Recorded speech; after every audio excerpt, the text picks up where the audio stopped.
C'est l'aboutissement d'une promesse faite il y a 18 mois, au lendemain du coup d'État ayant porté au pouvoir le Conseil national pour la sauvegarde de la patrie. Après des consultations régionales lancées en décembre 2023, c'est en présence d'anciens chefs d'État, d'autorités administratives et religieuses et de citoyens représentant les différentes composantes de la nation que se sont ouvertes ce samedi les assises de la refondation.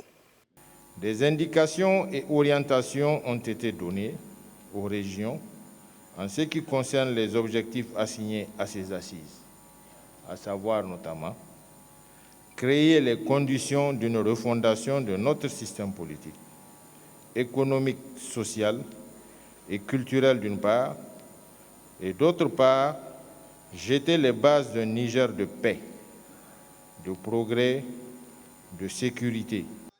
Et pour ce faire, ils sont pas moins de 700 représentants des diverses couches socio-professionnelles réunis autour de thèmes tels que la paix et la sécurité, la cohésion sociale ou encore la justice et la refondation politique.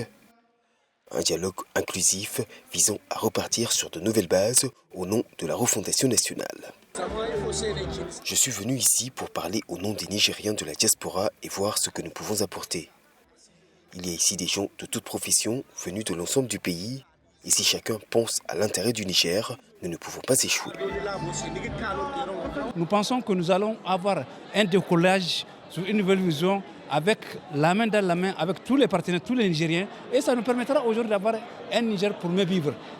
Une responsabilité historique pour les acteurs réunis à Niamey, dont les propositions devraient, au terme des 5 jours de travaux, permettre de définir un agenda de la transition en cours. Dans chaque parole prononcée, et dans chaque acte posé, vous devez avoir à l'esprit les sacrifices consentis par notre peuple et ses attentes légitimes. Les autorités locales ont par ailleurs annoncé la mise en place d'une plateforme numérique devant permettre aux populations de formuler des propositions et critiques constructives à la commission chargée de diriger les travaux des assises nationales.